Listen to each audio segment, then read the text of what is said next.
Salut à tous les rêveurs et les créateurs. Qu'est-ce que la créativité ? Un don réservé à quelques privilégiés ou bien une compétence que nous pouvons tous développer? Bienvenue dans Les Clés de la créativité, le podcast qui explore les coulisses des métiers créatifs et démystifie l'approche artistique. Chaque quinzaine, nous explorons le processus créatif d'un artiste, d'un entrepreneur ou d'un innovateur. Nous vous partageons leurs conseils, leurs astuces et leurs secrets pour vous aider à booster votre propre créativité. Je suis Thomas Piard, architecte d'intérieur, designer et votre hôte sur ce podcast. Rejoignez-moi chaque quinzaine pour une nouvelle aventure créative. Pensez à vous abonner à notre podcast et à nous suivre sur nos réseaux sociaux, Facebook et Instagram. Vous avez la liste en description. Bonne écoute!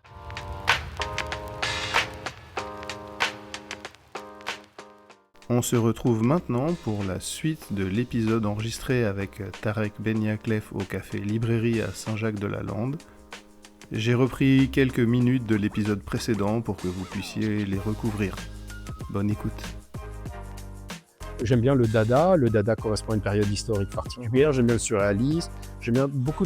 Les périodes que j'aime bien sont souvent associées aux périodes sur lesquelles j'ai beaucoup travaillé historiquement aussi. D'accord. Et donc dans ma peinture, l'abstraction géométrique est importante. Donc je reviens à ça. Le masque dans sa globalité, dans sa généralité, sous toutes ses formes, à travers le masque africain, les masques. Il y a des masques dans toutes les sociétés. Absolument. Je suis collectionneur de masques d'ailleurs, en plus. Quand je suis revenu du Cameroun, je suis revenu avec beaucoup de masques. J'en ai customisé, j'en ai gardé, j'en ai peint, j'en ai redessiné. En fait, j'ai beaucoup travaillé sur le masque africain. Les masques africains, parce qu'il n'y a pas qu'un masque. Oui, il y en a beaucoup. Il y en a beaucoup. Au Mali, il y a les dogons, il y a beaucoup de choses. Par exemple, j'aime bien aussi les dogons. Les dogons, c'est extrêmement intéressant. Et leur cosmogonie est très proche de la cosmogonie grecque du 5e siècle avant Jésus-Christ. Donc, on peut imaginer à quel point l'être humain est très connecté sans le savoir. Donc, ça, c'est ma deuxième grande série. La troisième, c'est la pop culture. D'accord. Parce que je suis un enfant de la pop culture. Et beaucoup de gens ne veulent pas le reconnaître, mais nous sommes des enfants de la pop culture. J'aime les dessins animés, j'aime la musique pop, j'aime la bande dessinée, donc, et j'aime la pop culture américaine parce qu'on a grandi dedans. Même si c'est pas la dominante de ma culture, ça fait partie de moi et j'adore ça. Donc, je vais pas me mentir, j'adore les super-héros, j'adore les dessins animés. On passe pour des grands gosses quand on dit qu'on regarde encore des Chevaliers du Zodiaque ou des trucs comme ça, mais j'adore. Moi, ça m'a pas jamais parlé ça. Moi, j'aime pas auto. Non, moi, j'adore Batman. Ah ouais, non, mais bon, il y a une petite différence de génération entre nous, de pas grand-chose, mais qui suffit à faire le switch. Oui. Goldorak, moi, j'étais vraiment petit quand ça sort. Moi, j'aime Goldorak plutôt. Voilà, Albator, Captain Flamme. J'étais petit à ces moments-là. Ça me parle. Moi, les Chevaliers du Zodiaque, je regardais pas. 31. Ah, j'adore ça. Voilà. Ouais, bon, moi, c'est la génération juste avant moi. Et donc, il y a la pop culture que j'aime. Et donc, de la pop culture, l'expression artistique, c'est le pop art. Et j'aime beaucoup le pop art. D'accord. Et en fait, au début, je ne vais pas te mentir, Andy Warhol, je n'aimais pas du tout. Il y a des années, il y a 15-20 ans, je n'aimais pas du tout Andy Warhol. Je trouvais qu'il n'avait aucun intérêt. Mais je suis curieux de nature. Et donc, je me suis dit, on va voir qui est Andy Warhol. Je suis allé tout simplement lire qui était Andy Warhol à travers sa vie, son parcours. Et en fait, j'ai découvert qu'Andy Warhol était un dessinateur exceptionnel qui avait une envie d'être un peintre comme Hopper ou d'autres. Et en fait, quand il débarque à New York avec son book, on lui dit non, mais la pub le prend. Donc, il devient un publiciste. Et dans ce domaine-là, il excelle. Et après, il va en cela, Andy Warhol est un symptôme de la société déviante américaine. C'est-à-dire que quand tu es bon, on ne va pas te prendre parce que tu es bon, mais on va te prendre parce que tu rapportes de l'argent. Et lui, il va jouer cette carte-là, il va commencer à faire l'art qui rapporte du fric. Et il va jouer tous les symboles de la pop culture américaine, Elvis, Marilyn et ainsi de suite. Et en fait, un jour, la galerie L'Œil Ouvert à Paris, avec qui je bosse, me dit voilà, Tarek, pour un solo show, sur quoi tu veux travailler? Moi, je leur dis on va faire une expo qui va s'appeler Pop Art 2.0.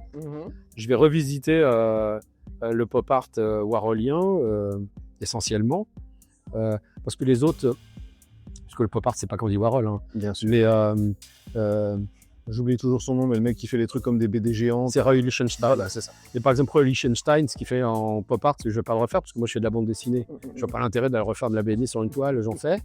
Mais j'aime bien Batman, et Batman, ça fait partie de ma pop, ma série pop.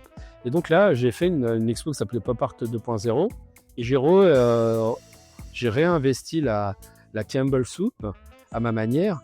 Et alors ça, c'est un succès. J'ai vendu des Campbell Soup à ma manière partout dans le monde. Mais les ricains adorent ça. Hein. Donc, c'est assez marrant parce que j'ai fait des soupes écrites en arabe, shorba et merguez. J'ai fait la totale, quoi. Et donc là, je me suis amusé. Et finalement, pour moi, c'est un peu comme des choses que j'ai envie de faire de temps en temps, comme ça. Pas comme les masques. Les masques et les géométriques, c'est tout le temps. La Pops et Batman, tout ce qui est pop, ma série pop, c'est de temps en temps pour des événements. Par exemple, j'ai fait une série sur Gainsbourg. Il me reste que 2 œuvres. Une fois que ces 2 œuvres seront vendues, j'en fais plus d'autres. D'accord. Sur Goldorak, j'en ai fait... J'en ai vu quelques-unes passer. Il m'en reste quelques-unes. Une fois que les dernières seront vendues, j'en ferai pas d'autres. Voilà, c'est vraiment des petites séries dans ma série pop.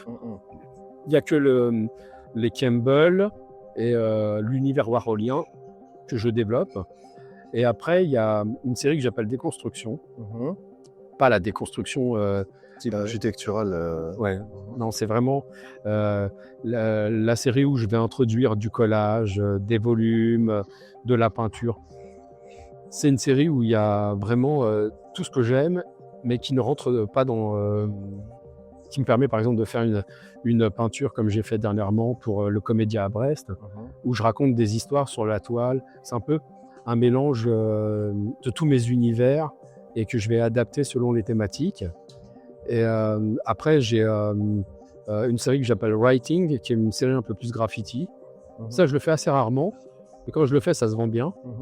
Et étonnamment, on pourrait se dire, parce que ça se vend bien, je devrais en faire beaucoup. Ben non, je le fais rarement parce que je le fais de temps en temps quand j'ai envie de faire un truc très... Parce qu'il y en a d'autres qui le font très bien, comme John Wan, par exemple. Et moi, c'est pas que je me sens pas légitime de le faire, c'est que ça fait pas partie de mon obsession d'artiste, simplement. Ça fait partie du répertoire, mais pas des trucs que tu as envie de faire en permanence. Oui, je m'en sens pas le besoin d'en faire tout le temps. Alors que faire des masques, j'en fais régulièrement. Là, j'ai sur le carnet, il y en a déjà 2 qui sont le carnet, et là, il y en a déjà 2 dans le carnet. Voilà. Et quand j'étais à Berlin, j'ai peint 5-6 masques sur les murs. Donc ça, c'est un truc qui me tient à cœur. Ensuite, dans mes séries, alors ça, c'est assez étonnant, c'est tout ce qui est customisation, un truc plus global. Donc j'ai customisé des billets, je suis rentré dans une très grosse collection qui s'appelle Money for Nothing. Et donc depuis, c'est une très très belle collection. Et là, j'ai customisé beaucoup de billets. J'ai des toiles avec des billets customisés. Actuellement, j'ai une expo en cours au comptoir des monnaies à Rennes. J'ai sympathisé avec l'équipe. Faudra que j'aille voir, parce que celle-là, je suis pas au courant qu'elle est là. Elle y est, là. Quoi d'autre Donc là, j'ai pas mal de custom. Là, j'ai ramené des pavés de Berlin que j'ai customisés. C'est une commande pour le Comédia à Brest. J'ai customisé des disques, des vestes, tout. Ça, j'adore le custom, je trouve ça assez marrant. D'ailleurs, je trouve que ça fait partie de l'esprit graffiti. Je suis assez d'accord. Voilà. Ça, c'est vraiment peut-être les panneaux, j'en ai... alors, pour la petite histoire, j'ai des customs exposés parce qu'ils ont été vendus dans le monde entier. Mais quand je dis dans le monde entier, c'est Dubaï, Riyad en Arabie Saoudite, Mykonos, Las Vegas, Los Angeles, c'est encore partout. Ah oui, Singapour, je crois. Donc dans plein d'endroits comme ça dans le monde. Donc certains de mes customs sont exposés et visibles en permanence parce que c'est des restaurants de luxe. La restauration française de luxe, et le propriétaire de cette chaîne adore mon travail, et dès qu'il vient à Paris, à la galerie, une des galeries avec qui je travaille à Paris, il fait un stock de mes œuvres. Et donc, il les expose après dans le monde. Oui, c'est exposé en permanence. Donc j'ai ces œuvres. La dernière fois, j'ai cliqué sur Las Vegas, le resto là. Donc, moi, je dis le lieu là dans lequel on est, c'est ce type d'endroit en volume. en 2 ou 3 fois plus grand pour certains, mais c'est des grands volumes, donc les œuvres d'art sont visibles. Et donc c'est particulier. Là, j'ai cité, c'est des endroits où on a affaire à un certain type de clientèle. Hein. C'est à Miami aussi, c'est à Miami. Et donc, ouais, les customs, j'ai customisé des crânes. J'ai crâne humain, crâne de coyote, de grizzly, de raton laveur. Donc voilà, j'ai customisé beaucoup de choses et ça, c'est vraiment une de mes grosses séries. Après, je customise des cartes anciennes. Ta main sur le micro. Ah oui, pardon. Je customise des cartes anciennes. Et là, c'est pareil, j'ai fait des belles séries. J'en ai des nouvelles que je n'ai pas encore montrées. Donc voilà, ce que j'aime m'amuser à faire. Ah si, j'ai oublié peut-être ma série phare. Ma série sur les vanités, sur les crânes. D'où mes customs de crâne en fait. Et ça, j'adore les vanités depuis toujours. Memento mori. N'oublie pas que la vie est éphémère. Et donc, cette série sur les vanités, je l'ai depuis très longtemps. Et c'est un truc qui vient de 2 choses, les pirates et Shakespeare. Il va falloir m'expliquer. Shakespeare, je pense qu'on a tous l'image d'être ou ne pas être, telle est la question. Les pirates, voilà. C'est la tête de mort sur le drapeau. Ah d'accord, oui effectivement. Voilà. Et donc, c'est le côté pirate, donc les vanités. Et après, comme j'ai une formation quand même d'historien, comme tu le sais, j'adore visiter les lieux de culte. Et très jeune, je suis allé au Vatican, j'ai visité Ravenne avec toutes ses églises. Au Moyen-Orient, je suis allé partout, dans toutes les églises du Moyen-Orient. D'ailleurs, certaines ont été bombardées dernièrement au Liban et à Gaza, des églises qui avaient presque l'âge du Christ. Donc, c'est pour ça que parler de civilisation judéo-chrétienne, c'est pas le vrai. Nous vivons dans un monde romano-chrétien. La France est un pays de tradition romano-chrétienne, qui est une tradition issue de 2 choses. C'est la romanité qui très vite va créer l'unité de cet espace, qui était à la Gaule celtique et chevelue. Et c'est comme ça que ça s'appelait, hein. La Gaule belge. C'est les Romains, quand ils s'installent dans la région, vont créer une unité entre de la Belgique jusqu'à quasiment la Narbonnaise, alors qu'il n'y en avait pas du tout avant. Et comme la romanité, quand le christianisme sous Constantin devient religion d'État, ils vont reprendre toute l'architecture, toute l'administration fiscale et tout le découpage administratif romain, le diocèse, tout ça, devient le découpage administratif de la chrétienté. Et donc nous vivons dans une société romano-chrétienne, d'autant plus que la réforme paulinienne, quand saint Paul se coupe de tout ce qui était des substrats juifs dans la religion chrétienne, la circoncision et tout ça, fait que ici nous vivons d'ailleurs quand on connaît très bien le judaïsme, qui est une très belle religion aussi, mais qui est une religion à des années-lumière du christianisme. Quand vous connaissez les deux, il n'y a rien à voir entre les deux. Si, l'Ancien Testament. Voilà, c'est ce que j'ai dit, il y a un livre en commun. Oui, mais les chrétiens, les catholiques, c'est l'Évangile qui est le plus important. Donc, pour un juif, Jésus n'est pas du tout reconnu, ni un prophète, ni rien du tout. Et d'ailleurs, souvent les gens ne le savent pas, mais les musulmans sont plus proches des chrétiens que les juifs ne le sont. Les prophètes se recoupent effectivement, oui, l'islam et les chrétiens. Tout à fait. Et la place de Jésus, elle est centrale dans l'islam et Jésus est d'ailleurs, il est appelé dans le Coran l'ange le plus proche de Dieu. Donc c'est particulier. D'ailleurs, quand j'étais au Moyen-Orient, je l'ai bien senti. Et pour les obsédés, les analphabètes, ceux qui ont des problèmes avec le mot Allahu Akbar, tu veux me foutre des problèmes. En Syrie, sur les églises, c'est ce qui est marqué. Même les chrétiens du Mali appellent Dieu Allah. Ben, bien sûr. Le mot arabe pour dire Dieu, c'est ça. D'ailleurs, Dieu vient de Zeus. C'est Deus qui vient de Zeus. Et donc, pour revenir à... Je m'étais un peu... Oui, là, on est parti un peu loin. Un peu loin. Pour revenir aux vanités, donc ça fait partie de mon univers, mais pour toutes ces raisons-là, parce que je suis intéressé aussi à travers mon travail d'historien, j'étais intéressé par par les spiritualités, parce que le masque fait partie des spiritualités. Absolument.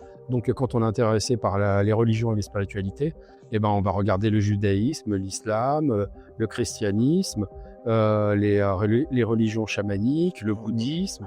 Toutes les religions sont intéressantes. Et nous avons une chance, c'est qu'en France, on a des grands spécialistes de toutes ces religions. Et ils ont écrit aussi en français. Et voilà, donc mes séries Vanité, c'est peut-être la série qui me lie le plus à des lectures qui sont bien loin de l'art. En fait, c'est peut-être celle qui est ma série en peinture Vanité, c'est celle qui me permet de... Là où je puise mon inspiration, c'est plus dans la littérature, là, pour le coup, et dans l'histoire ou dans les lieux de culte. Par exemple, j'avais fait une série de crânes inspirés par les catacombes à Palerme. D'accord. Sur une des portes de l'église, une des églises de Palerme, il y avait des crânes, ça m'avait inspiré. Ça m'a permis aussi de travailler pas mal sur la représentation de la mort chez les Incas et après au Mexique. C'est vraiment... C'est marrant, je ressens ça vraiment, parce que quand tu me dis vanité, moi je vois les tableaux on va dire, de Renaissance avec les anamorphoses et les choses comme ça, et derrière j'ai eu l'image des Caterina, des femmes avec les cheveux orange, le truc là de la fête des morts et tout. Oui, Las Días de los Muertos, c'est la calavera. Et d'ailleurs, ça a été une révélation en termes graphiques pour moi. Un copain, Xavier Magaldi, qui est en Suisse, il avait organisé une expo collective autour de ce thème-là, et il avait proposé à des gens d'univers très différents, sculpture, peinture, tatouage, vraiment de tous les milieux, autour de ce thème-là, de la calavera. Et c'est là, parce que c'est pas la calavera, je connaissais pas trop, pour ne pas te mentir, et j'ai approfondi le sujet parce que j'ai eu le prétexte de l'approfondir. En fait, pour moi, c'est ça, j'ai des thèmes comme ça centraux qui m'intéressent, et par la dynamique interne de ce thème, je découvre de nouvelles expressions qui me permettent d'évoluer dans ce thème. C'est pour ça que quand je vais à New York pour la première fois, je reviens avec une série j'ai peint une série qui s'appelle From New York to Paris, où j'ai récupéré des choses sur place et j'en ai fait une série où il y a des éléments de New York sur la toile et ainsi de suite. Et je la mets, elle est à la fois dans ma série de déconstruction, mais elle est très pop en même temps. Parce que dans le pop art anglais, il y a du collage. Ce qui n'est pas le cas dans le pop art américain. Et enfin, ce que j'aime le plus, pas le plus, mais une des choses qui me parle beaucoup aussi en peinture, c'est la figuration libre et la figuration narrative.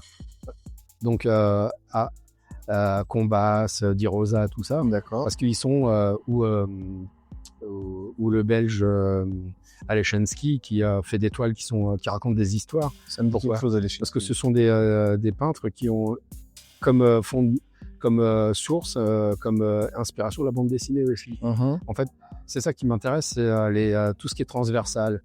Et d'où ma curiosité permanente sur la peinture. Il y a une partie de l'art contemporain qui est indigeste, c'est de la merde. Faut arrêter de faire semblant, c'est vraiment de la merde. Et, le mec qui découpe des mottes de beurre avec son feu. Ou celles qui s'enfoncent des trucs dans le fion et qui les collent au plafond, c'est quand même assez indigeste. J'ai vu ça à New York, j'étais outré. Je suis entièrement d'accord. Et alors, le plus marrant, j'étais avec un copain, Matel B, qui est pochoiriste. On arrive, c'était à l'IP. Quand on visite le MoMA, on a la possibilité de visiter un autre musée de l'autre côté, dans Queens, là, IP5. Et on arrive, il y a une expo de cette performeuse américaine ou anglaise. J'avais vu les affiches à Paris quelques mois avant, ça ne m'intéressait pas. Et là, en fait, on tombe dans l'expo. Et en fait, elle se mettait des trucs dans l'anus, je sais pas ce qu'elle se mettait d'ailleurs, et où elle se mettait au-dessus d'une table. Ah oui, elle mettait ça après dans les bocaux, elle se mettait au-dessus d'une table et quand elle avait ses menstrues, ça coulait sur le truc, et ainsi de suite. C'était que du dégueulasse. Et je voyais des gens qui étaient en extase devant un truc assez immonde. Je comprenais pas. Et au bout d'un moment, je me regarde mon camarade Matelbé, on se dit, ça fait quand même une demi-heure qu'on est dans le musée, il y a que des merdes, quoi. C'est assez immonde. On arrive au sous-sol et il y avait la chaudière de l'époque de la guerre de sécession qui était là, c'était la chose la plus belle dans le bâtiment. Et heureusement que c'était gratuit, parce que j'aurais été assez dégoûté de payer pour ça. Il faut le dire. Alors, en général, quand tu es sur place, tu peux pas te permettre de dire c'est de la merde, voilà. Mais tu peux avec le recul. Non, mais on peut l'expliquer. Je ne suis pas jaloux de son succès, mais en plus c'est de la merde au sens propre comme au sens figuré. Et au bout d'un moment, il faut arrêter de se moquer des gens. L'art n'est pas fait pour horrifier les gens, ni pour les dégoûter, ni pour les traumatiser. L'art, c'est un lien entre les gens. C'est une expression du beau, du vrai et de la vérité. Donc, quand tu ne coches aucune de ces cases, t'es pas dans l'art, t'es dans autre chose. C'est de la performance, c'est de la provocation, c'est tout ce qu'on veut. Et moi, alors là, par exemple, pour revenir un peu à une question sous-jacente à la tienne, c'est dans ma création, ça n'en fait pas partie. C'est pas du tout une source d'inspiration. Et quand je vois ça, en général, j'ai pas envie. Je le vois, ça me fait ni chaud ni froid. Ça m'intéresse pas. D'accord. Donc c'est vraiment des trucs qui m'intéressent pas. Et faire semblant de dire c'est bien pour faire snobinard et tout, pas du tout. C'est nul, point. Et je comprends que les gens n'aiment pas. Et malheureusement, comme on met ça souvent en avant, les personnes ont tendance le grand public en général, va croire que l'art contemporain, c'est ça. Non, l'art contemporain, c'est ça en effet, mais c'est aussi la bande dessinée, c'est aussi Combas, c'est aussi des peintres qui font des choses très réalistes ou de l'hyperréalisme, c'est aussi des gens qui font de l'abstraction, c'est aussi des gens qui font des choses très illustratives, qui font du pop, qui font de la néo-pop. C'est beaucoup de choses, l'art contemporain. Mais on a tendance à montrer le plus hideux parce qu'on est dirigé par des gens hideux. Et donc, ils aiment les choses hideuses.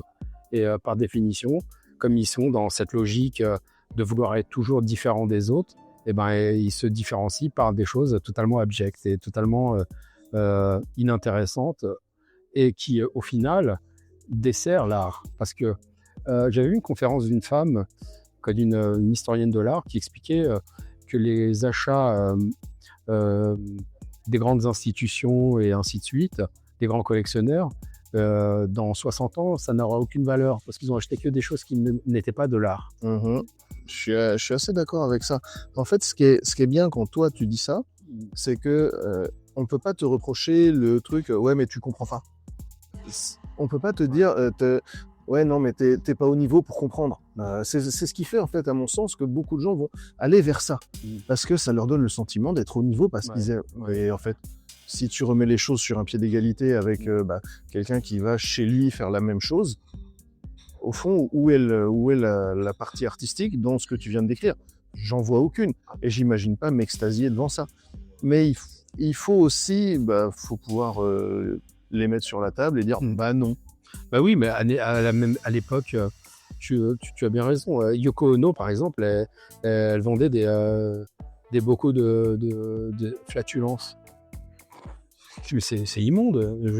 Mais comme c'était la compagne de John Lennon, à la même époque, il y a quand même des grands peintres aux États-Unis et ailleurs. Et on parlait d'elle parce que c'était la femme de John Lennon. En fait, une partie de cet art n'existe que parce qu'un certain type de médias, une certaine élite a décidé de le mettre en avant pour se différencier de la grande masse. Mais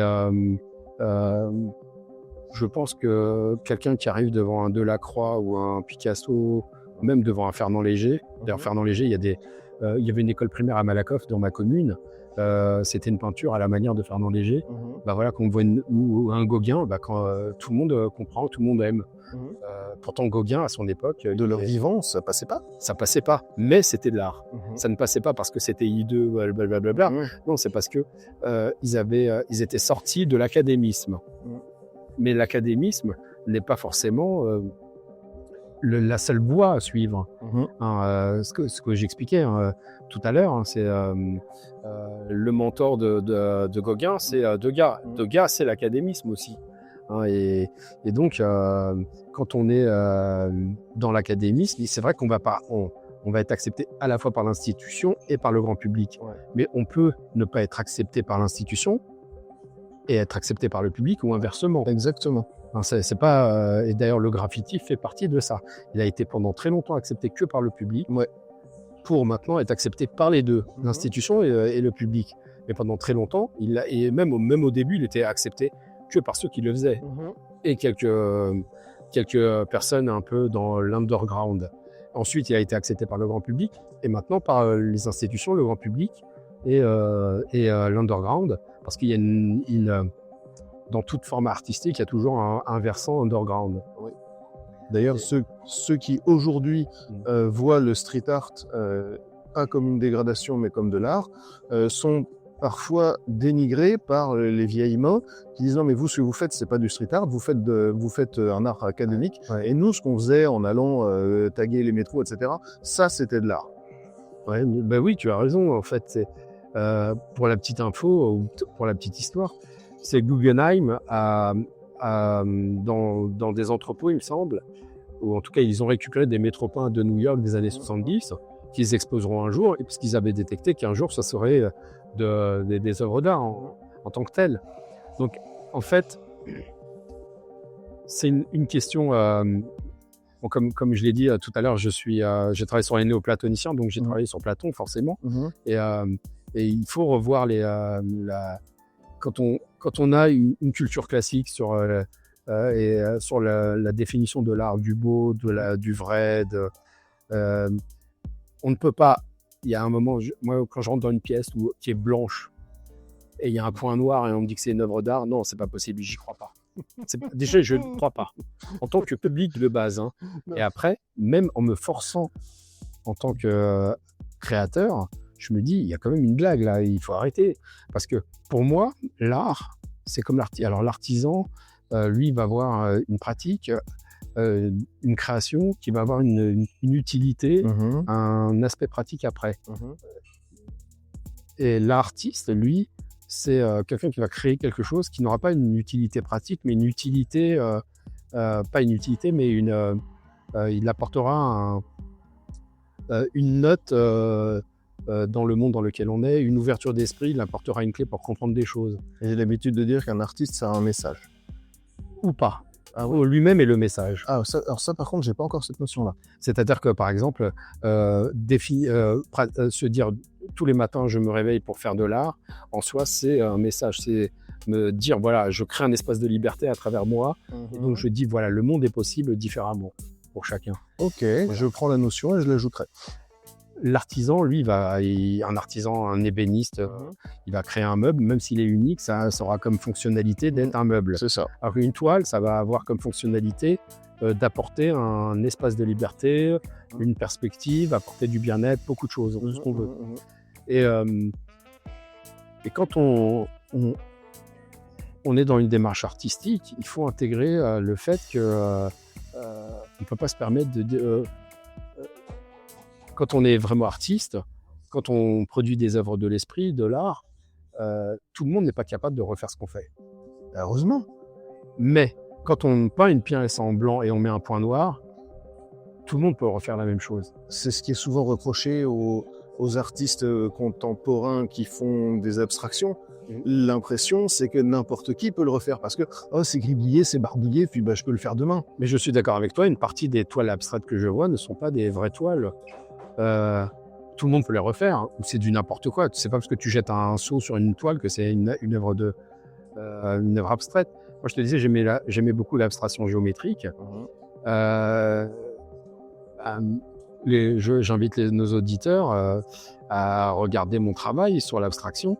C'est pas forcément évident à refaire. Hein. Je me dis pas, tiens, c'est comme le travail. J'aime beaucoup Delaunay. Hein. Delaunay m'inspire beaucoup. Mais refaire du Delaunay ou du Miro, j'aime beaucoup Miro, c'est pas évident. Non, c'est même Miro. Après, je suis pas grand fan de Miro. Je reconnais que travailler sur des toiles aussi grandes avec des techniques aussi spécifiques, ça demande un vrai travail. Ouais. C'est un vrai job de faire ça. Comme Klee, elle travaille de Klee. D'ailleurs, il faut lire ses livres. Et Kandinsky, tous ces gens-là. Donc en fait, quand on regarde, c'est des peintres qui sont très très difficiles à reproduire, à part quand on est faussaire ou qu'on est peintre. Hein. C'est un autre métier, faussaire. Ouais. Mais quand on est dans des installations ou des trucs dégueulasses, comme j'ai cité auparavant, n'importe qui peut le faire. Donc c'est pas de l'art, c'est du foutage de gueule. Et donc voilà, quand tu me disais mes séries font sont souvent soit liées à la peinture, à un mouvement de peinture, un mouvement pictural. Donc je m'inscris dedans comme un continuateur. Soit ça fait partie de questionnements intérieurs que j'ai depuis longtemps, soit ça fait partie de mon univers où, j'allais dire, culturel, comme le pop, la pop culture. Moi, j'adore la pop culture, je ne vais pas faire semblant. Donc, j'adore Batman, donc j'ai fait des toiles de Batman. Et pour te dire, j'ai même customisé un Batman pour la Warner. Donc, Sérieux? ouais, C'est classe. Vincent Pompiti, avec qui je fais de la bande dessinée, pour la sortie d'un des jeux PlayStation, je pense. En tout cas, on a customisé des Batman taille réelle. Et ensuite, ils ont été exposés à Paris. Ils ont été re-exposés ensuite au Comic-Con de Paris. Et il y a eu une vente aux enchères.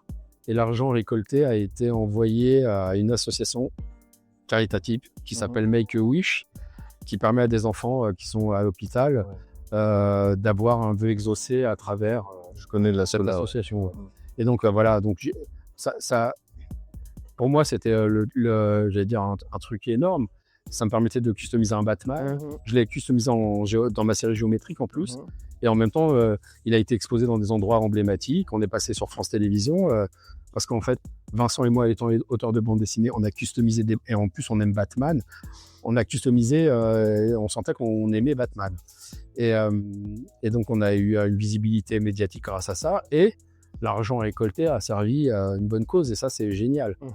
Et pour moi, là, on a coché toutes les cases. Le beau, le vrai, tout. Et une fonction sociale. Oui, parce que c'est un lien. On a créé un lien entre des enfants qui n'étaient pas en bonne santé et qui allaient avoir un peu de bonheur grâce à une œuvre d'art. Et ça, c'est plutôt une bonne chose. Et il est là c'est pour ça qu'on vit dans une société assez étrange. On est dans une société dans laquelle tout va pas très bien, il faut pas se mentir. Mais l'art se porte très bien parce que dans les sociétés qui vont pas très bien, souvent, l'expression artistique compense pour créer, parce qu'on est dans le yin et le yang d'une certaine manière, comme le monde est noir, et ben la couleur, quand je dis noir, sombre, le noir du yin et du yang. Comme à la peinture, apporter cette couleur va être l'opposé, le blanc, et la lumière. Les gens ont besoin d'art. Et d'ailleurs, le gouvernement, depuis, c'est pas dit seulement à Macron, mais quasiment depuis Sarkozy, depuis 20-30 ans, la lecture, le savoir, l'enseignement, l'art sont combattus par les institutions. Je mettrais ça effectivement depuis peut-être même plus longtemps. C'est une réflexion que j'ai souvent. Je me dis que toi et moi, on fait partie des dernières personnes à vraiment savoir lire et écrire.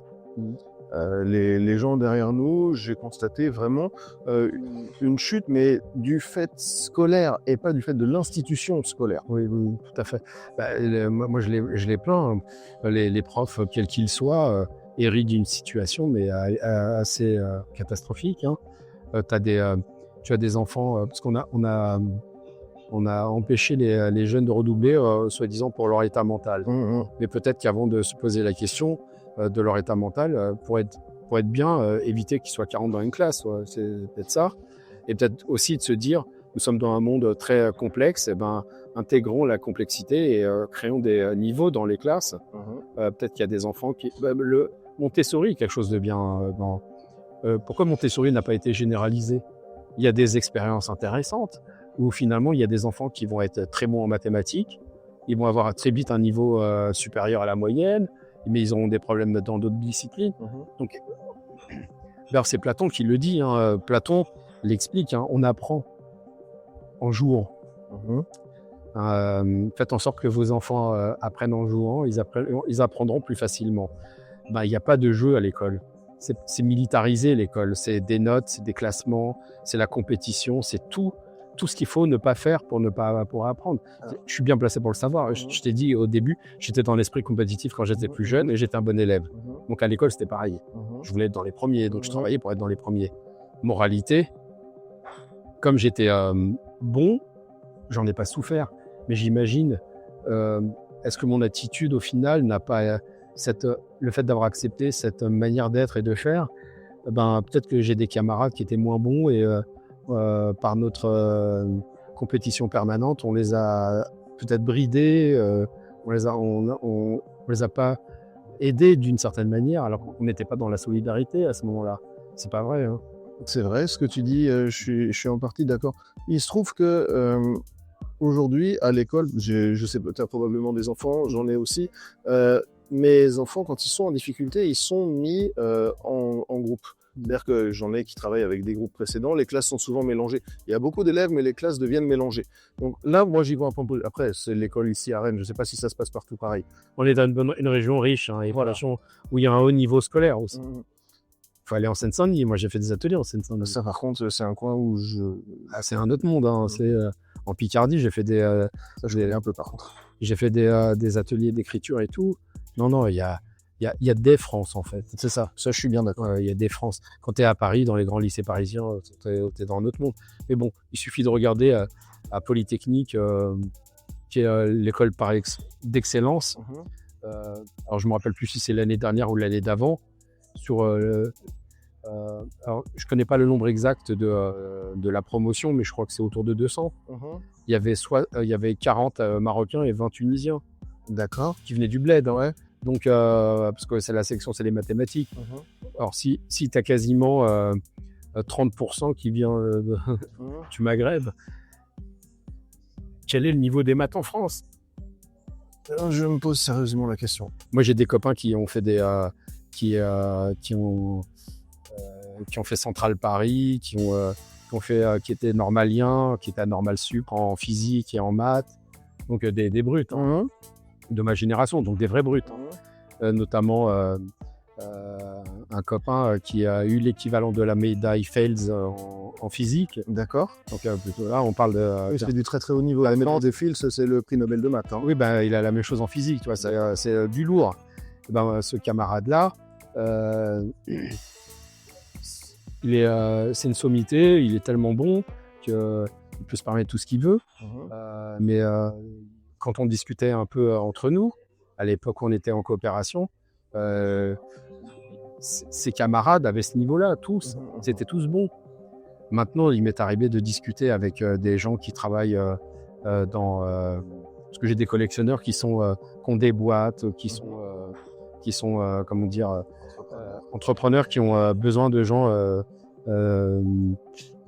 compétents dans certains, par exemple en informatique, et il me dit, on a beaucoup de gens qui viennent du Maghreb, qui viennent d'Inde, parce que le niveau de maths s'est effondré en France.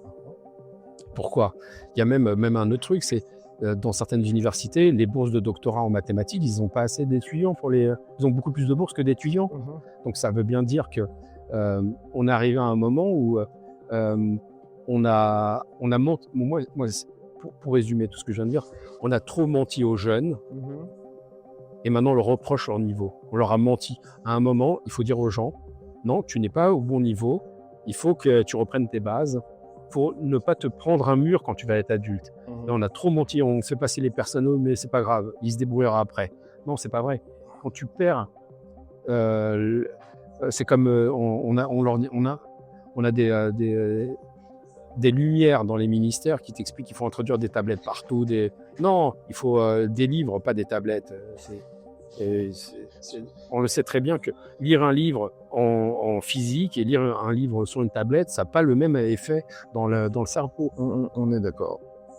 Et tout ça, ils le savent. Hein. Il y a beaucoup d'études faites dans la Silicon Valley. Il y a beaucoup d'études de neuropsychologues, tous les neuros que tu veux. Et un indicateur qui est simple pour moi, dans la Silicon Valley, tous ceux qui sont les créateurs de tous ces logiciels, de tout ça, ont mis des enfants dans des écoles où il n'y a rien de numérique. Oui, on est d'accord. Alors, s'ils le font, ça veut dire que ça, c'est un truc qu'il faut... C'est un indicateur. Voilà, c'est un indicateur. Et il est là, le problème, c'est qu'on a... Alors après, peut-être que c'est sciemment que c'est fait. On se dit, on abrutit la population. Comme ça, on peut faire passer n'importe quel type de loi. On peut dominer les gens au président. Voilà. On peut mettre quelqu'un qui vient de nulle part et qui est toxique pour le pays, à la tête d'un pays qui a une très longue histoire et une complexité qui fait que si tu commences à jouer avec cette complexité, tu peux la détruire. Le lien social est malmené en France ces dernières années. Et donc, pourquoi? Parce qu'on a des personnes qui n'aiment pas l'histoire de France, qui ne connaissent pas la France et ainsi de suite. Et c'est pour ça qu'il s'attaque à l'art, parce que l'art, c'est le lien entre tous les gens. Mais quand je dis l'art, c'est l'art avec un A majuscule. Oui, on est De la musique, par exemple. Quand tu vois le niveau de la musique, t'as les oreilles qui saignent. Ah putain, on va changer de sujet de discussion. Mais je te jure, tu touches à des choses là qui me sont profondément ancrées et avec lesquelles, voilà, ça fait partie de bataille pour moi. Et effectivement, le fait que la montée des extrêmes passe systématiquement par la fermeture des bibliothèques, par la fermeture des MJC, par tout ce qui va donner du lien social et culturel. Et c'est un sujet que j'ai pas forcément envie d'aborder dans le cadre du podcast en soi, mais là, je pense qu'on va conclure doucement l'entretien. Mais sincèrement, oui, je suis entièrement d'accord avec toi sur le principe là. À chaque fois qu'il y a une rupture du lien social, il y a une montée des extrêmes, et à chaque fois qu'il y a une montée des extrêmes, cette rupture est encore amplifiée. Donc on arrive sur un cercle marron dégueulasse qui fait cette montée automatique. Je suis d'accord, c'est pour ça que alors ça va être lié à mon actualité livresque. Pour faire des coupes. Et en fait, pourquoi je ressors Paris Toncar sur anniversaire c'est un peu ce que tu dis, c'est à un moment, il est bien de rappeler, parce qu'il était indisponible depuis 1998. C'est bien qu'il redevienne disponible pour que les gens y accèdent par le livre, et pour rappeler que nous sommes dans une continuité. Il y a des personnes qui étaient là avant nous, qui ont fait des choses, il y a des personnes qui ont suivi, et le livre est un marqueur temporel. Donc ça, c'est important de le ressortir. Pourquoi j'ai beaucoup bataillé pour récupérer les droits de mes bandes dessinées. J'aurais pu me dire, allez, laisse tomber, c'est pas grave. Non, parce que pour moi, c'est des livres importants, et notamment ma série sur Arthur Benton. Le premier cycle parlait de la Seconde Guerre mondiale. Il est sorti l'année dernière, il est ressorti. Et là, le deuxième cycle, qui parle de qui se déroule durant le début de la guerre froide, en gros de la chute du mur, la chute du mur 45. Ah oui, d'accord. Pas la chute du mur 9. La chute du nazisme, d'accord, jusqu'à la mort de Staline. Donc 46, 45, 53. Et donc pourquoi ce livre est important ? Parce que certaines bandes dessinées, ou La Guerre des Gaules d'ailleurs, qui est chez Nouveau Monde maintenant, pourquoi ce sont des livres importants pour moi ? Parce que je sais que tout le monde ne va pas les lire La Guerre des Gaules, tout le monde ne va pas se dire tiens, je vais lire un livre sur Prague, sur le début de la guerre froide. Mais là, dans mes bandes dessinées, il y a des dossiers historiques à la fin, et il y a aussi des indications, des pistes bibliographiques pour aller plus loin si on a envie. Les idées sont sourcées, en fait. Voilà. Et c'est assez intéressant. Et donc ça permet à des personnes de se dire voilà, j'ai bien aimé la bande dessinée de La Guerre des Gaules, mais j'ai envie d'aller plus loin. Hop, il va lire un livre sur les Celtes ou un livre sur César. Pourquoi ? Parce que La Guerre des Gaules, c'est une œuvre de propagande écrite par César pendant un des grands tournants dans l'histoire de l'humanité. Parce que, d'ailleurs, César est cité dans la Bible. Il n'y a pas tellement de personnes non... César, César, c'est quelqu'un de particulier. En plus, il est Pontifex Maximus, un souverain pontife. Le souverain pontife, le pape, a le même titre que César, Pontifex Maximus. Le souverain pontife, il est à la fois un homme se réclamant descendant de Vénus et d'une tradition troyenne. Il est d'une grande famille patricienne romaine. Il va devenir l'homme le plus riche de son temps, de Rome, l'homme le plus puissant, et c'est aussi un homme de religion. C'est un homme important. Et donc, quand on lit l'œuvre de César, on ne lit pas le bouquin de Tartampion. On lit un livre d'un homme important. Après, il y a des visions différentes sur le livre. Mais comprendre le mécanisme de la guerre des Gaules, c'est important parce que ça nous parle de notre société actuelle. Et d'ailleurs, c'est un livre qui a été lu par tous les rois de France. C'est un des livres de chevet des rois de France. C'est un livre qui a marqué des générations et des générations de personnes qui ont dirigé et qui avaient un haut niveau intellectuel, pas comme ceux d'aujourd'hui. Et parce qu'il n'aime pas lu, c'est la réalité, malheureusement. Il suffit de discuter 5 minutes avec eux, on voit qu'ils lisent pas de livres. Mao disait la même chose. Il disait que les citations que les auteurs classiques qu'il avait lus lui donnaient des citations en guise de munitions, et que s'il y avait qu'un livre à lire en dehors du Sun Tzu, c'était La Guerre des Gaules. Oui, le Sun Tzu d'ailleurs que je recommande en lecture aussi. C'est un livre intéressant. Et donc La Guerre des Gaules est un livre emblématique. Et nous, on s'est dit, on va l'adapter en bande dessinée parce qu'on aimait la période. La fin de la République, c'est un sujet qui nous intéressait. Et quand on l'a adapté, on s'est rendu compte que c'est un livre qui parlait à toutes sortes de personnes. En salon, on a des gens de tous les âges, on a des gens de tous les milieux, on a eu des chroniques dans tous les types de médias, mais vraiment de toute obédience politique en plus. Et on voit bien que là, on a touché le grand public. Mais quand je dis le grand public, c'est on a touché les gens, parce que c'est important d'avoir des livres qui sont décrits pour comprendre le monde. Parce que lire La guerre des Gaules tel quel, quand le livre... c'est pas forcément très digeste. Voilà, j'allais te dire, je l'ai lu, c'est pas très digeste. C'est pas le livre le plus excitant à lire. La bande dessinée permet de faire passer la pilule, mais après, ça permet de lire autre chose peut-être. Et le sort Arthur Benton, qui est sorti il y a quelques temps, là, ce qui est intéressant, c'est qu'on montre aussi que rien n'est simple dans l'histoire contemporaine. Ma série, c'est pour ça que j'ai pris un espion, parce qu'à travers l'espionnage, on peut parler c'est plus facile de parler des interstices, d'aller dans les interstices du récit historique et de raconter des choses. Et dire, par exemple, que tel événement historique, à chaque fois, c'est le début de quelque chose. Rien n'est le début de quelque chose. Hein, il suffit le 11, on va prendre l'exemple, un exemple pas trop récent pour éviter des polémiques. On va prendre l'exemple du 11 septembre 2001. Le 11 septembre, pour les Chiliens, c'est pas les 2 tours, c'est la chute d'Allende. Oui, je suis d'accord.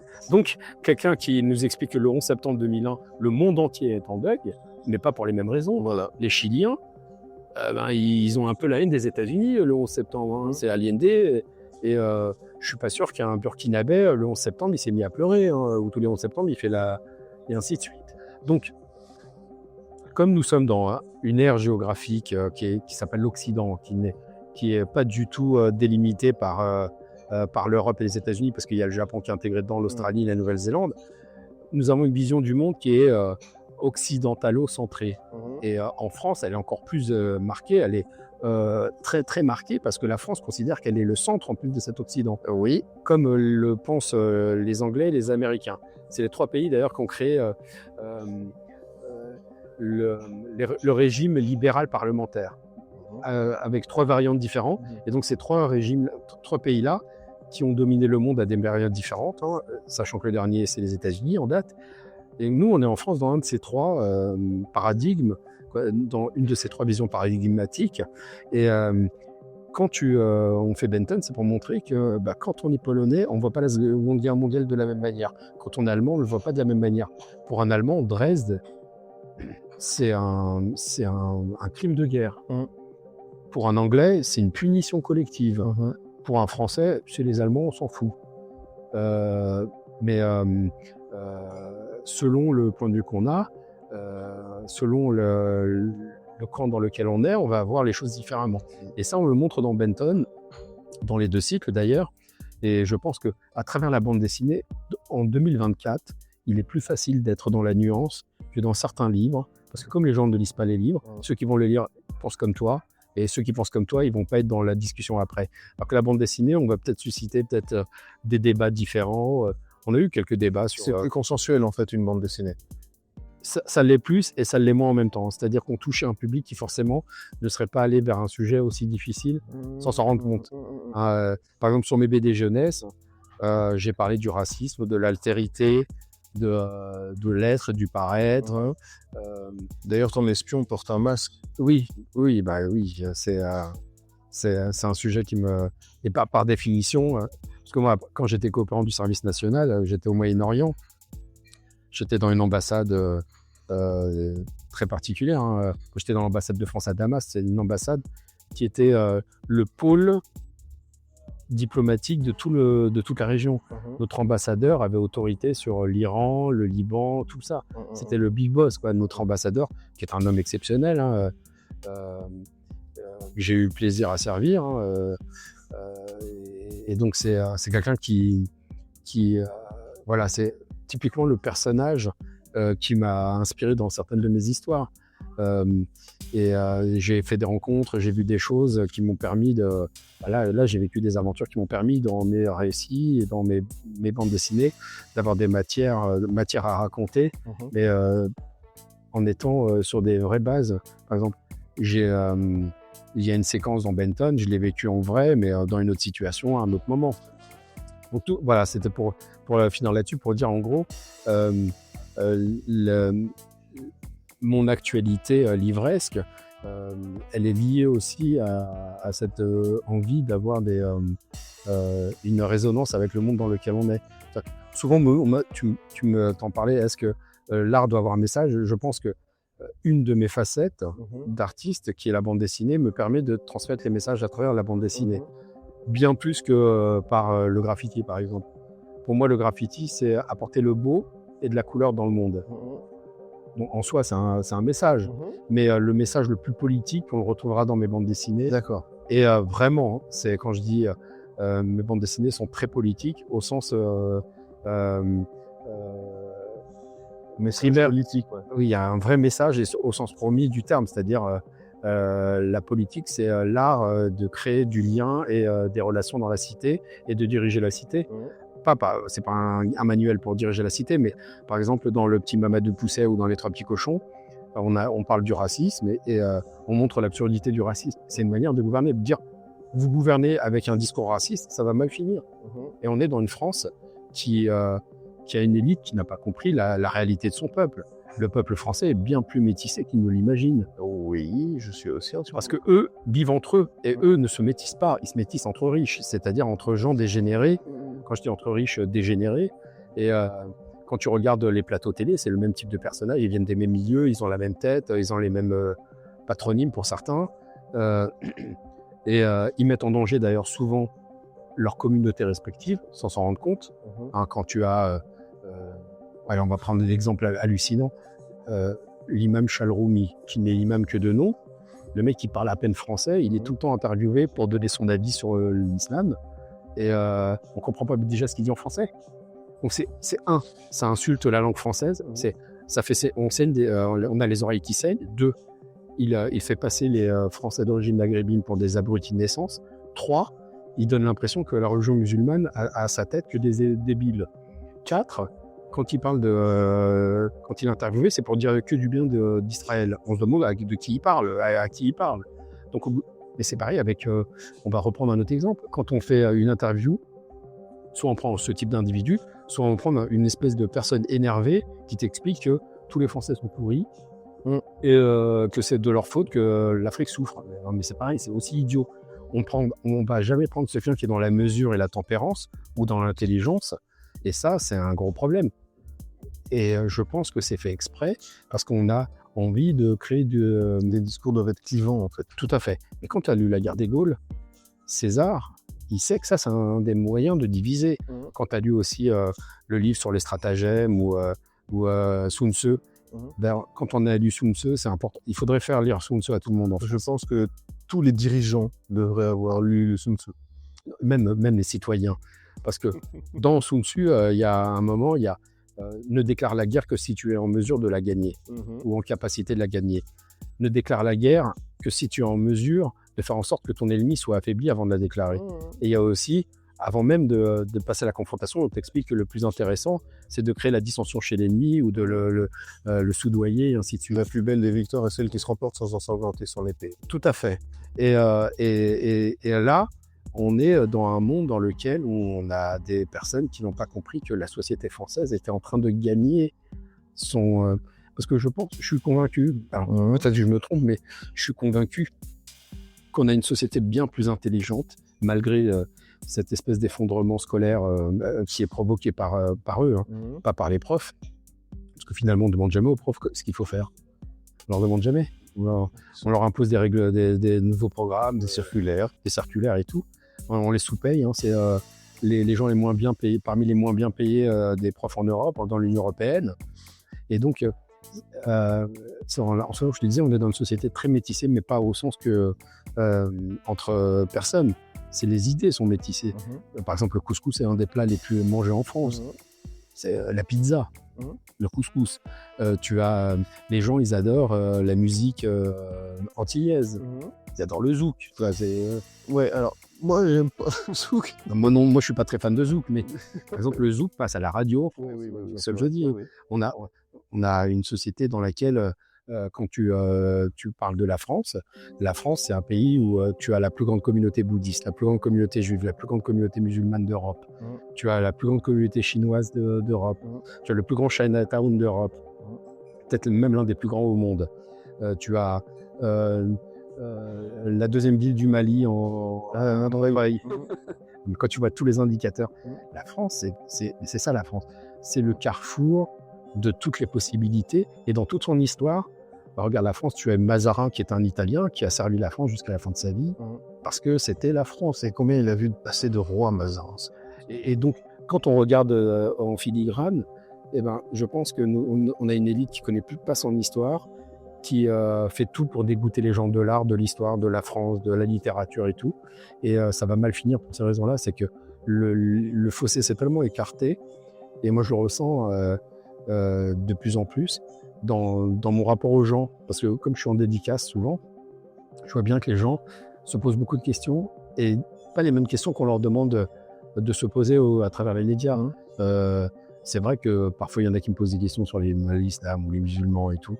Et quand je leur explique très rapidement que ce qu'on leur dit à la télé, c'est n'importe quoi, et je prends toujours un exemple, peut-être qu'on finira là-dessus. Un de mes amis à Tunis m'a dit un jour je change les villes et je change les personnes. Donc, ça, c'est vrai, c'est un de mes amis à Tunis. Pendant 4-5 ans, il a fait ses études ici en France, et il était dans une ville du sud. Et donc, dans la mosquée qu'il fréquentait, il avait modifié la bibliothèque, il avait introduit beaucoup de livres sur le soufisme et tout. Et à un moment, il me dit, tu sais, on avait un de nos frères qui venait à la mosquée, c'était un des juges les plus importants de la ville, et il avait un nom bien français avec particule, il était musulman. Et personne ne le savait au tribunal. C'est ça la réalité, c'est qu'en France, tu as beaucoup de gens qui vont vivre... moi, j'ai un copain qui a un nom bien... slave, il est orthodoxe aux yeux de tout le monde, mais en fait non, il est bouddhiste. C'est-à-dire qu'on est dans une société où je parle de, quand je dis le métissage, c'est qu'on a eu accès à beaucoup de choses très différentes, et les gens, il y en a qui ont choisi des voies qui leur ont été permises parce qu'ils sont en France. Oui, la communauté est possible en France. Voilà. Il y en a d'autres, ils n'auraient pas pu. D'ailleurs, imagine-toi en France, tu as des gens qui sont d'origine chinoise, qui vont se marier avec des Béninois, chose qui était impossible il y a encore 50 ans. T'imagines le mélange que ça fait. Tu as des personnes qui sont bretonnes qui vont se marier avec des gens de Madagascar ou ainsi de suite. Et donc, en fait, on est dans peut-être le pays qui est le plus déprimé parce qu'il a conscience de ses capacités, mais il n'arrive pas à les exprimer. Et ça, c'est peut-être une chose qu'on ressent en tant qu'artiste et qu'on arrive à déployer différemment pour dire non, les possibilités sont là, mais il faut prendre des risques. Je suis d'accord pour la conclusion là-dessus, c'est oui, il y a d'énormes possibilités en France, mais il faut des gens qui t'appuient quand tu prends ce risque-là. Parce qu'aller seul, il faut beaucoup de courage et beaucoup d'argent. Sinon, il faut de l'aide. Voilà, c'est un peu le nerf de la guerre. Mais bon... dans la nuit noire, la plus noire, t'allumes une allumette, on voit la lumière. Donc l'étincelle, elle est visible dès lors qu'on décide de l'allumer. Alors que quand tu es dans la journée la plus absolue, la noirceur, la plus petite, on la voit pas, elle est vraiment... Ça, c'est vrai. Donc c'est là où il faut se dire, c'est qu'actuellement, on a l'impression d'être dans quelque chose on n'a pas de visibilité. C'est vrai que tous les indicateurs sont assez flippants, mais parce que aussi, j'ai une formation d'historien, mais j'ai aussi fait un bac économique, donc j'ai fait beaucoup de... Quand j'étais en fac d'histoire, j'ai pris des dominantes droit et économie au début, parce que l'économie permet de comprendre dans l'histoire les mécanismes. C'est pas un truc anodin, et on est dans un essoufflement de notre monde parce qu'on arrive au bout du capitalisme, tel que Marx en parle. La mort du capitalisme va être générée par le capitalisme lui-même. Et comme il s'est imposé partout dans le monde, à part en Corée du Nord, parce que la Chine, où on a beau dire ce qu'on veut, est le pays le plus capitaliste du monde, depuis sa manière de faire, même s'il a gardé une structure politique qui est communiste, qui est chinoise, qui est communiste à la chinoise. La Russie est devenu un pays ultra-libéral, qui passait du communisme stalinien, léniniste, brejnevien à un truc totalement ultra-libéral. Donc dans le monde, il y a, à part même le Venezuela de Chavez est pas un pays communiste, il est en plus un pays capitaliste. Hein. Après, il y a des formes différentes. Hein. Et donc, on arrive à la fin de ce modèle-là. Alors qu'il y a 50 ans, tous les pays n'étaient pas capitalistes, c'est pas vrai. Il y avait encore des pays, la France est un pays dirigiste, capitalisme plutôt dirigé par l'État, un truc bizarre où il y avait presque autant d'entreprises dirigées par l'État que nationalisées que oui. Et donc voilà, c'est pour dire tout ça, pour en arriver à cette idée que voilà, les possibilités sont là, mais il faut changer de curseur et de paradigme. Mais c'est pas évident. Hein. Le changement, c'est quelque chose de très très difficile. Quand on est dans une routine, on a peur de changer parce qu'on ne sait pas ce qu'il va y avoir après. Mais c'est pas grave. Alors, le problème, c'est qu'en France, quand tu te plantes, tu te fais défoncer direct. Oui, l'erreur est difficilement tolérée. Voilà. Et donc, le problème, c'est là. C'est qu'on est encore dans une société qui n'accepte pas l'erreur, alors que l'erreur fait partie du succès. On ne réussit jamais que par la correction de nos erreurs. Et c'est là où, quand je te dis je bascule dans une autre culture, et ben ça, c'est un des trucs qui m'a toujours... je l'ai toujours intégré. Je sais que le jour où tu te plantes en France, tu t'en prends plein la gueule. Donc, j'ai toujours fait en sorte de ne pas me planter, pas parce que j'ai pas envie de me planter, mais quand je me plante, j'essaie de corriger très vite. Que ça se voit pas. Voilà. Parce que sinon, tu te fais défoncer. Et les 2-3 fois où je me suis planté, où j'ai pas eu la possibilité de changer, je m'en suis tellement pris dans la gueule que j'ai pas envie de le revivre. Et ça, je pense que c'est une erreur, parce qu'on ne laisse pas aux plus jeunes cette possibilité de se planter et ou de même de mal faire. On peut mal faire et après progresser. Voilà. Merci beaucoup Tarek. Je t'en prie. C'était un super entretien. J'ai beaucoup apprécié et j'espère que pour toi aussi ça a été un moment agréable à partager. Très bien, oui. Merci beaucoup.